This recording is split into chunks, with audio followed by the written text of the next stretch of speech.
Hello dear, तो तैयार हो जाइए बिहार पुलिस का पॉकेट जीके खान सर की किताब से करने के लिए।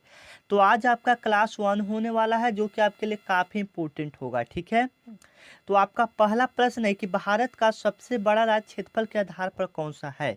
तो भारत का सबसे बड़ा राज्य क्षेत्रफल के हिसाब से आपका राजस्थान है। ठीक है। अगर हम इसके क्षेत्रफल की बात करेंगे, राजस्थान के क्षेत्रफल की बात करेंगे, तो 3,42,239 किलोमीटर राजस्थान का क्षेत्रफल है। ठीक है। अगर हम जन क्षेत्रफल के हिसाब से सबसे छोटा राज्य की बात करेंगे तो कौन सा हो जाएगा, आपका गोवा हो जाएगा। ठीक है। क्षेत्रफल के हिसाब से अगर हम सबसे छोटा राज्य की बात करेंगे तो गोवा हो जाएगा। इसका क्षेत्रफल कितना है, तो मात्र 3,702 किलोमीटर है। ठीक है। इसका क्षेत्रफल कितना है, 3,702 किलोमीटर है। ठीक है। यहाँ से दो कन्फर्म क्वेश्चन आपका हुआ। राजस्थान सबसे बड़ा राज्य है क्षेत्रफल के हिसाब से, सबसे छोटा राज्य आपका गोवा हो जाएगा। राजस्थान का क्षेत्रफल कितना है, तो 3,42,239 किलोमीटर है। कॉपी पर नोट करते जाइएगा। ठीक है। गोवा का क्षेत्रफल कितना है, 3,702 किलोमीटर है। ठीक है। अगर यहाँ पर ये तो आपका क्षेत्रफल के हिसाब से क्वेश्चन बन गया। अगर आपका जनसंख्या के हिसाब से क्वेश्चन बनेगा, तो जनसंख्या के हिसाब से सबसे भारत का सबसे बड़ा राज्य कौन सा हो जाता है, उत्तर प्रदेश हो जाता है। उत्तर प्रदेश की टोटल आबादी आपका 24 करोड़ लगभग आता है। ठीक है। 2024 के हिसाब से 24 करोड़ लगभग आता है उत्तर प्रदेश की आबादी। ठीक है। अगर जनसंख्या के हिसाब से सबसे छोटा राज्य पूछ देगा तो कौन सा हो जाएगा, सिक्किम हो जाएगा। कौन सा राज्य हो जाएगा, सिक्किम हो जाएगा। यहाँ की कुल आबादी 6,10,577 है। ठीक है। 6,10,577 सिक्किम की आबादी है। ठीक है। यहाँ से 2-3 क्वेश्चन आपका कन्फर्म हुआ। फिर से एक बार रिपीट करवा देना चाहते हैं। ठीक है। भारत का सबसे बड़ा राज्य क्षेत्रफल के हिसाब से आपका राजस्थान हो जाएगा। ठीक है। राजस्थान हो जाएगा। इसका टोटल क्षेत्रफल की बात करेंगे तो 3,42,239 किलोमीटर है। ठीक है। राजस्थान का अगर सबसे छोटा राज्य की बात करेंगे तो गोवा। गोवा का क्षेत्रफल आपका कितना है, 3,07,200 3,702 किलोमीटर है। ठीक है। अगर हम जनसंख्या के हिसाब से बात करेंगे तो आपका उत्तर प्रदेश हो जाएगा। उत्तर प्रदेश की आबादी 24 करोड़ है। अगर जनसंख्या के हिसाब से सबसे छोटा राज्य की बात करेंगे तो सिक्किम। इसका टोटल आबादी 6 लाख है। 6 लाख 1 मिनट 6,10,577 है। ठीक है। और क्या क्वेश्चन यहाँ से बन सकता है कि भारत में सबसे ज़्यादा वन कहाँ पाए जाते हैं, तो मध्य प्रदेश में पाए जाते हैं। मध्य प्रदेश से क्वेश्चन क्या बनेगा कि भारत में सबसे ज़्यादा वन कहाँ पाए जाते हैं, तो मध्य प्रदेश में। ठीक है। चलिए, नेक्स्ट क्वेश्चन है कि भारत में सबसे लंबी नदी कौन सी है। ठीक है। क्वेश्चन तो बहुत ही हल्का सा है, आप लोग इसका जवाब देंगे। ठीक है। यहाँ पर आपको 50 क्वेश्चन हम बताएंगे। अगर आप 50 में से 33 क्वेश्चन सही कर देते हैं तो बिहार पुलिस में सिलेक्शन होने की आपकी संभावना है। ठीक है। तो लास्ट में बताएंगे कि आप कितना सही कर पाते हैं। ठीक है। तो भारत की सबसे लंबी नदी कौन सी है, फटाफट जवाब देंगे तो गंगा नदी है। ठीक है। गंगा नदी है। अगर गंगा नदी है तो इसका लंबाई टोटली कितना है, तो 2525 किलोमीटर है। लंबाई कितना है, 2525 किलोमीटर है। ठीक है। 2525 किलोमीटर है गंगा नदी की लंबाई, कुल भारत मिलाकर। ठीक है। और इसमें टोटली 2525 किलोमीटर जो गंगा नदी की लंबाई होती है, यह बांग्लादेश को भी ऐड किया जाता है। इसमें बांग्लादेश को भी जोड़कर 2525 किलोमीटर होती है। ठीक है। लेकिन सिर्फ भारत की बात करेगा तो लगभग 2300 किलोमीटर भारत में गंगा नदी बहती है। ठीक है। बाकी 200 किलोमीटर आपका बांग्लादेश में बहता है। ठीक है। याद रखेंगे। और इसका उद्गम स्थान कहाँ है, गंगा नदी कहाँ से निकलता है, तो उत्तराखंड के भागीरथी के हिमनद से निकलता है। ठीक है। याद रखेंगे। उत्तराखंड के भागीरथी के हिमनद से निकलता है गंगा नदी। ठीक है। गंगा नदी की लंबाई 2525 किलोमीटर है। भारत में लगभग 2300 किलोमीटर है। यह बांग्लादेश से होकर आता है, तो टोटली लंबाई इसका 2525 किलोमीटर होता है। लेकिन भारत में गंगा नदी कितना बहता है, तो 2300 किलोमीटर बहता है। ठीक है। 200 किलोमीटर आपका बांग्लादेश में बहता है। अगर इसी प्रकार से हम यमुना नदी की लंबाई की बात करेंगे तो यमुना नदी की लंबाई आपका हो जाता है 1376 किलोमीटर। 1376 किलोमीटर यमुना नदी की आपका लंबाई हो जाता है। यह गंगा नदी की सबसे बड़ी सहायक नदी है। सहायक नदी का मतलब उस यमुना नदी का सबसे माने गंगा नदी में जो सबसे ज़्यादा पानी जाता है वह यमुना नदी से ही जाता है। ठीक है। इसका सबसे बड़ा सहायक नदी कौन सा है, एग्जाम में क्वेश्चन बन सकता है कि गंगा नदी की सबसे बड़ी सहायक नदी कौन सा है, तो यमुना नदी है। ठीक है। चलिए, अगर इसी प्रकार से हम ब्रह्मपुत्र की बात करेंगे, ब्रह्मपुत्र नदी की बात करेंगे, तो ब्रह्मपुत्र नदी की टोटली लंबाई आपका 2900 किलोमीटर है। कितना है? 2900 किलोमीटर गंगा की ब्रह्मपुत्र नदी की लंबाई है। ठीक है, इसका भारत में टोटली लंबाई 900 किलोमीटर है। भारत में इसका लंबाई कितना है ब्रह्मपुत्र नदी का? तो 900 किलोमीटर है। भारत में ब्रह्मपुत्र नदी की लंबाई कितनी है? 900 किलोमीटर है। ठीक है, गोदावरी की अगर हम बात करते हैं, गोदावरी की बात करते हैं तो 1461 किलोमीटर, 1461 किलोमीटर गोदावरी नदी की लंबाई है। प्रायद्वीपीय भारत की सबसे लंबी नदी है गोदावरी नदी। ठीक है, याद रखेंगे, प्रायद्वीपीय भारत की सबसे लंबी नदी कौन सी है? गोदावरी नदी है। ठीक है, कन्फर्म यहाँ से आपका हुआ। सब नोट करते जाएंगे आप कॉपी पर, वीडियो को रोक रोक कर आप लोग नोट करते जाएंगे। ठीक है, अगर आप फ्री पीडीएफ चाहते हैं तो इस नंबर पर आपको मैसेज करके लिखना है कि सर फ्री पीडीएफ कर दीजिए, व्हाट्सअप मैसेज करना है। ठीक है, और आपको ग्रुप में भी जोड़ देंगे। ठीक है, या डिस्क्रिप्शन में लिंक है, आप वहाँ से जुड़ जाएंगे। ठीक है, चलिए उसको अभी आप लोग स्क्रीनशॉट लेकर रख लीजिए। ठीक है ना। संविधान सभा की अध्यक्षता किसने की थी? संविधान सभा की अध्यक्षता किसने की थी? काफ़ी इंपॉर्टेंट प्रश्न है। संविधान सभा की अध्यक्षता किसने की थी? तो डॉक्टर राजेंद्र प्रसाद ने किया था। डॉक्टर राजेंद्र प्रसाद ने किया था। ठीक है, संविधान सभा की अध्यक्षता किसने किया था? डॉक्टर राजेंद्र प्रसाद ने किया था। यहाँ से आपका 2-3 क्वेश्चन बनता है। जैसे मैं सबसे पहले पूछ देगा कि अस्थायी अध्यक्ष कौन था संविधान सभा का? अस्थायी अध्यक्ष से पहले पूछ देगा कि संविधान सभा का बैठक कब हुआ था? तो 1946 में। आप लोग याद रखेंगे संविधान सभा का जो बैठक हुआ था वह कब हुआ था? 1946 ईस्वी में हुआ था। ठीक है, अब यहाँ से अस्थायी अध्यक्ष की बात करेगा तो अस्थायी अध्यक्ष आपका डॉक्टर राजेंद्र प्रसाद हो जाते हैं अस्थायी अध्यक्ष।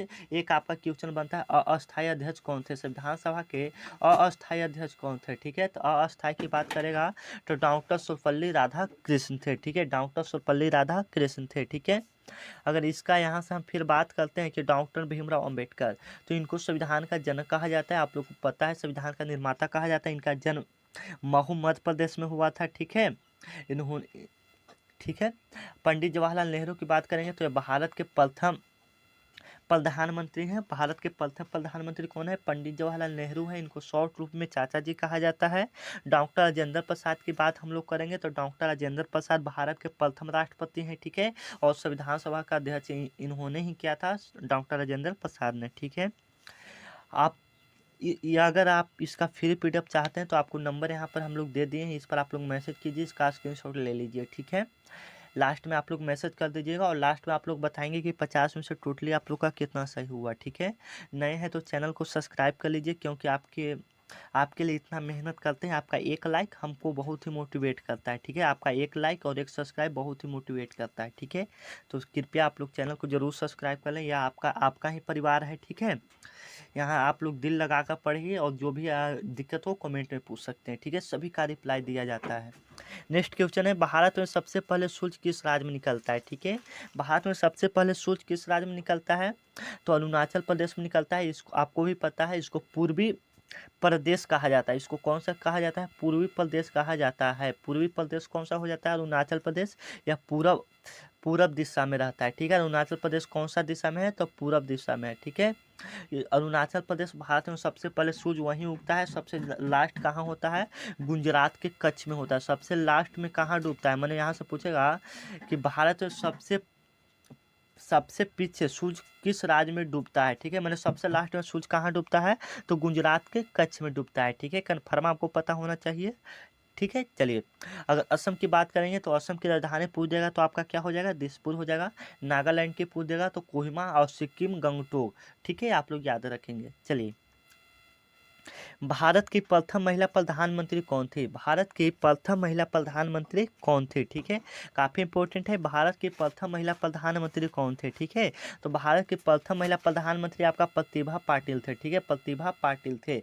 प्रतिभा पाटिल ज़्यादा नहीं, आप लोग डेट याद होगा, 2007 से लेकर 2012 ईस्वी तक, 2007 से लेकर 2012 ईस्वी तक, या सॉरी यहाँ पर एक मिस्टेक हो गया है। ठीक है, यहाँ पर प्रधानमंत्री की बात कर रहा है। ठीक है, यहाँ पर प्रधानमंत्री की बात कर रहा है। ठीक है, राष्ट्रपति हम यहाँ पर बता दें आपको, हम सॉरी, राष्ट्रपति की बात करेगा तो प्रतिभा पाटिल हो जाएंगे, ठीक है। यह 2007 से 2012 ईस्वी तक शासन किए थे, मतलब राष्ट्रपति रहे थे प्रतिभा पाटिल। भारत की प्रथम महिला राष्ट्रपति पूछेगा, राष्ट्रपति कौन सा हो जाएगा? प्रतिभा पाटिल हो जाएगा। अगर प्रथम महिला प्रधानमंत्री की बात कर रहे हैं तो इंदिरा गांधी।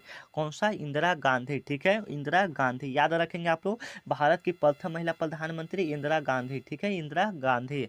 प्रतिभा पाटिल भारत के पहले क्या थे? राष्ट्रपति थे, ठीक है, 2007 से 2012 ईस्वी तक बने थे, ठीक है।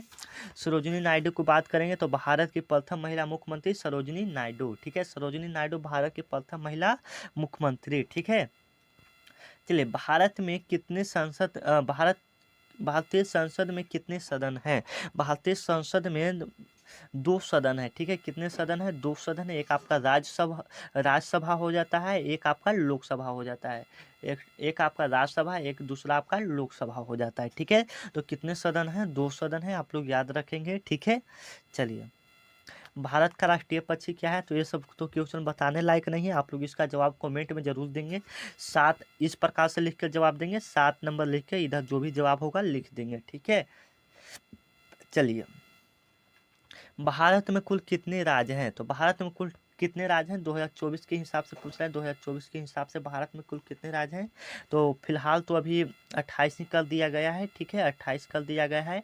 केंद्र शासित प्रदेश पूछेगा तो 8 कर दिया गया है, ठीक है, आप लोग याद रखेंगे।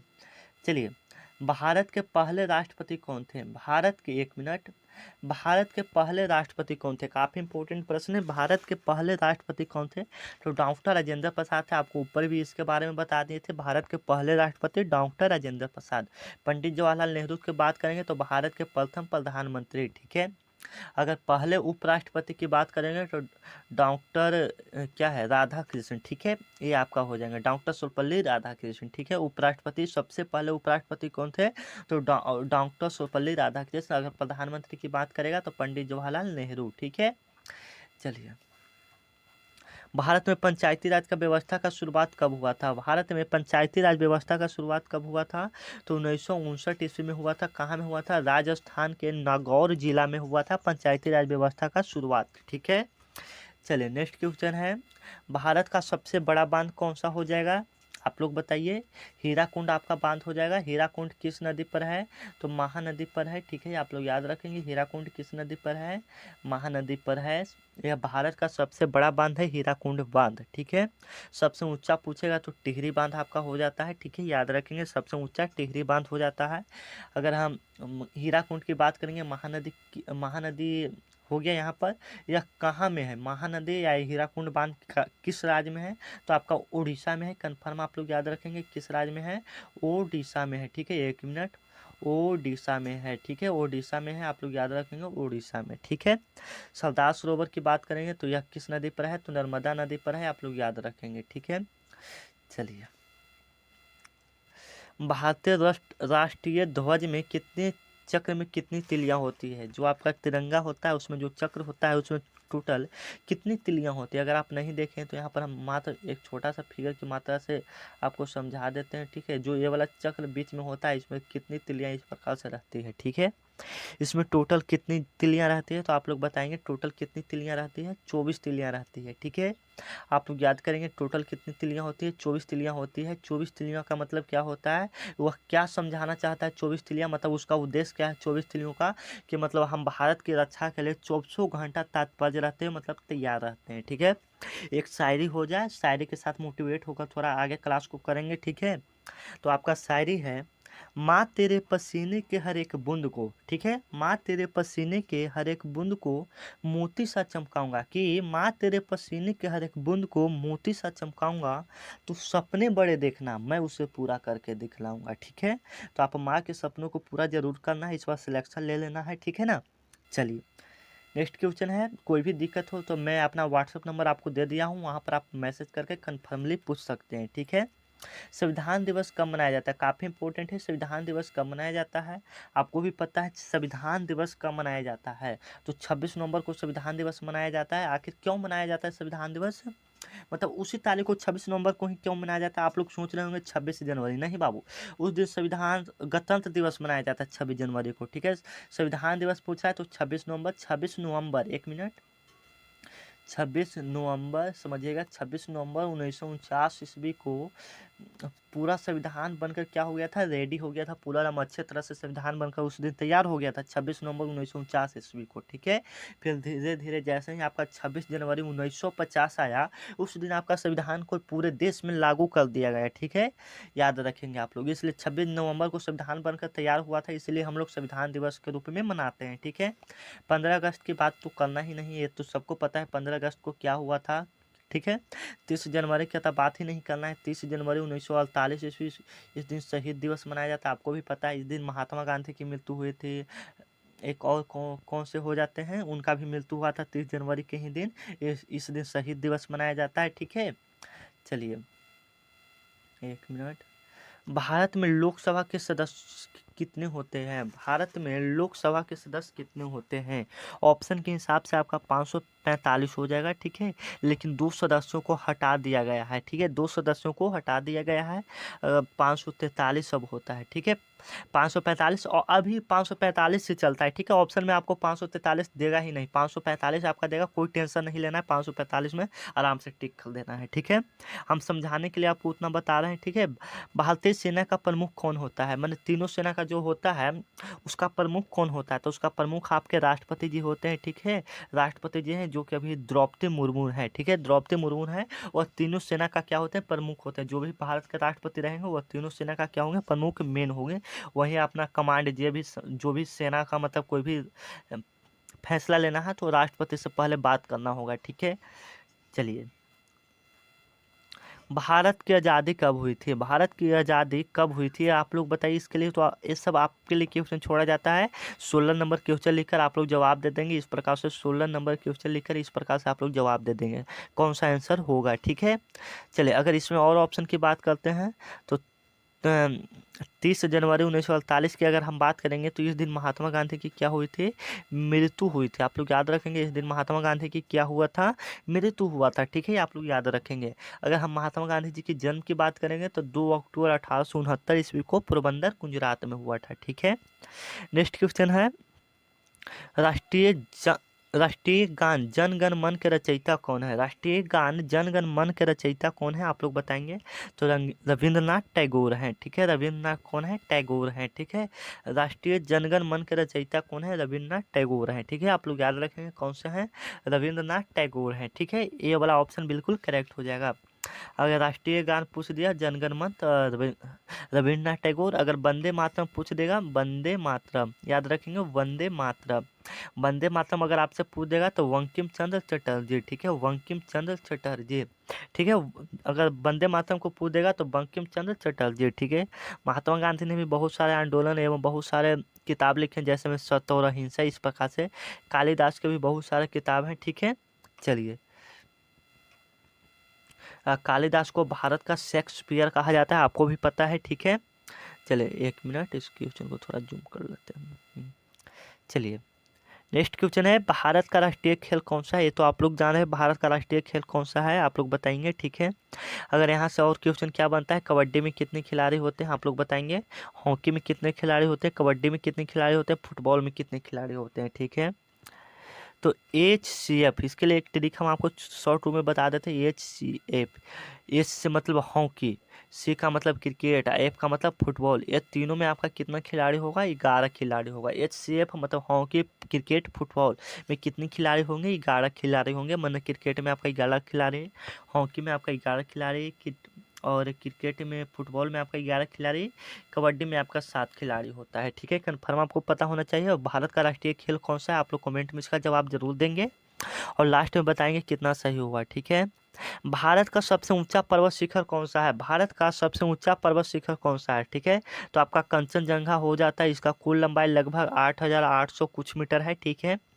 अगर भारत में कहेगा या भारत का कह रहा है, भारत का सबसे ऊंचा माने भारत का, तो कंचनजंगा। भारत में तो भारत में नेपाल भी मिल जाता है, ठीक है। तो माउंट एवरेस्ट हो जाता है, भारत में सबसे ऊंचा पर्वत शिखर माउंट एवरेस्ट, ठीक है। अगर कंचनजंगा की बात करेंगे तो कंचनजंगा आपका कहाँ में है, कंचनजंगा की बात करेंगे तो यह आपका सिक्किम में है, ठीक है। याद रखेंगे सिक्किम में है, ठीक है। नंदा देवी की बात करेंगे तो उत्तराखंड में है, ठीक है, उत्तराखंड में है, याद रखेंगे आप लोग, यूके में है। भारत का प्रथम उपग्रह कौन सा है? तो आर्यभट्ट है। कौन है? आर्यभट्ट है भारत के प्रथम उपग्रह। ठीक है, भारत का प्रथम कृत्रिम उपग्रह था जो वैज्ञानिकों के द्वारा ऊपर सेटेलाइट मन भेजा गया था। ठीक है, अंतरिक्ष में सबसे पहला जो भेजे जाने वाला उपग्रह था वह आर्यभट्ट था। ठीक है, चलिए। इंडिया गेट, इंडिया डेट इज भारत किस अनुच्छेद में है? तो अनुच्छेद 1 में है। अनुच्छेद 1 में है। India that is Bharat, India that is Bharat किस अनुच्छेद में है? तो अनुच्छेद 1 में है। ठीक है, इंडिया डेट इज भारत किस अनुच्छेद में? तो अनुच्छेद 1 में है। इससे भारत का पहचान का पता चलता है। ठीक है, अनुच्छेद 1 में भारत के पहचान को बताया गया है कि हम लोग भारत होने पर क्या क्या गर्व महसूस कर सकते हैं। ठीक है, India India that is Bharat किस अनुच्छेद में लिखा गया है? तो अनुच्छेद 1 में है। अनुच्छेद 1 आप लोग याद रखेंगे। ठीक है, हम लोग भारत के नागरिक हैं। ठीक है, इस नाम पर आप लोग चैनल को सब्सक्राइब कर लेंगे और इस वीडियो को दोस्तों के पास शेयर कर देंगे। ठीक है, चलिए, आप ही लोग सपोर्ट करेंगे तो हो सकता है तो आपका यह परिवार 10 के 20 के सब्सक्राइबर के साथ हो सकता है। ठीक है, चलिए। भारत में कितने उच्च न्यायालय हैं? भारत में कितने उच्च न्यायालय हैं? तो 25 उच्च न्यायालय हैं। आप लोग याद रखेंगे भारत में तो कुल कितने उच्च न्यायालय हैं, माने हाई कोर्ट कितने हैं? तो 25 है। ठीक है, अगर पटना उच्च न्यायालय की पूछ लेगा कि पटना हाई कोर्ट का स्थापना कब हुआ था, तो 1916 ईस्वी में। आप लोग याद रखेंगे पटना हाई कोर्ट, जो पटना उच्च न्यायालय जहाँ पर फैसला किया जाता है। ठीक है, तो वह कब स्थापना हुआ था? तो 1916 ईस्वी में, सन 1916 ईस्वी में। ठीक है, चलिए। महात्मा गांधी जी ने दांडी यात्रा कब शुरू किए थे? ठीक है, तो 12 मार्च, 1 मिनट, 12 मार्च 12 मार्च 1930 ईस्वी को। ठीक है, महात्मा गांधी ने दांडी यात्रा कब शुरू किया था? 12 मार्च 1930 ईस्वी को। ठीक है, आप लोग याद रखेंगे। कहाँ से शुरू किया था? तो साबरमती आश्रम से शुरू किए थे। ठीक है, क्यों किए थे? तो जो अंग्रेज जो नमक बनाते थे समुद्र के किनारे, उस पर कर जो टैक्स होता है वह ज़्यादा लगा दिए थे, इसलिए दांडी यात्रा शुरू किया गया था। ठीक है, उसी चलते महात्मा गांधी का भी फिर अपना नमक आने लगा था। उस समय महात्मा गांधी ने भी अपना नमक बनाना स्टार्ट किया था, जो कि दांडी नमक आता था तो महात्मा गांधी के द्वारा ही आता था वो। ठीक है, पर फिर बनने लगा। 1935 ईस्वी में आरबीआई का स्थापना हुआ था। ठीक है, याद रखेंगे 1935 ईस्वी में किसका स्थापना हुआ था? आरबीआई। आरबीआई कहने का मतलब है रिजर्व बैंक ऑफ इंडिया। ठीक है, 1942 ईस्वी में की बात करेंगे तो भारत छोड़ो आंदोलन का शुरुआत किया गया था। ठीक है, चलिए। नेक्स्ट क्वेश्चन है, भारत में सबसे ज़्यादा जनसंख्या वाला राज्य कौन सा है? भारत में सबसे ज़्यादा जनसंख्या वाला राज्य कौन सा है? आपको ऊपर ही हम बता दिए थे, सबसे पहला क्वेश्चन आपका यही हम लोग करवाए थे। ठीक है, तो भारत में सबसे ज़्यादा जनसंख्या वाला राज्य कौन सा है? आप ही लोग बताएंगे। फिर से एक बार आपको रिपीट कर देते हैं। आप उत्तर प्रदेश हो जाता है। कौन सा हो जाता है? उत्तर प्रदेश हो जाता है। यहाँ की टोटल आबादी जो है 24 करोड़ है। ठीक है, 24 करोड़ है।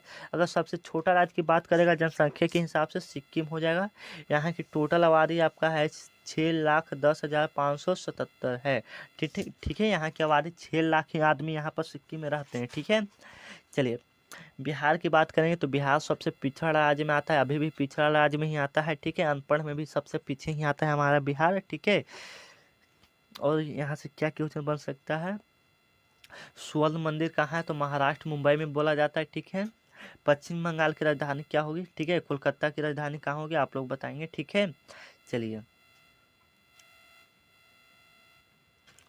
नेक्स्ट क्वेश्चन है, प्रधानमंत्री योजना बेटी बचाओ बेटी पढ़ाओ कब शुरू किया गया था? ठीक है, काफ़ी इंपॉर्टेंट है। बेटी बचाओ बेटी पढ़ाओ योजना कब शुरू किया गया था?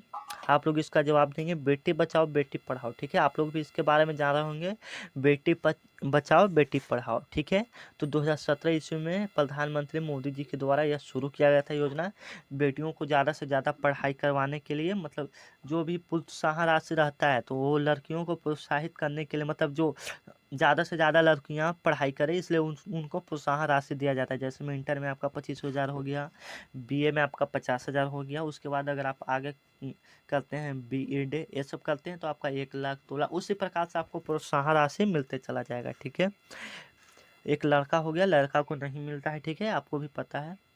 आप लोग आराम से पढ़ाई करते रहिए। ठीक है, चलिए। नेक्स्ट क्वेश्चन है, कौन सा राज्य भारत का अन्न भंडार कहा जाता है? तो अन्न भंडार पंजाब को कहा जाता है, आपको भी पता है।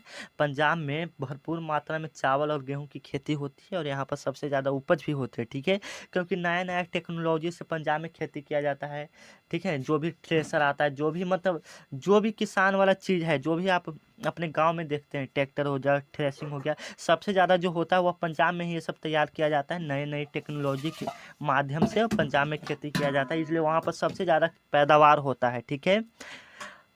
अगर यहाँ पर हम लोग उत्तर प्रदेश की बात करें तो उत्तर प्रदेश में सबसे ज़्यादा गेहूँ होता है, ठीक है। सबसे ज़्यादा क्या होता है? गेहूँ होता है।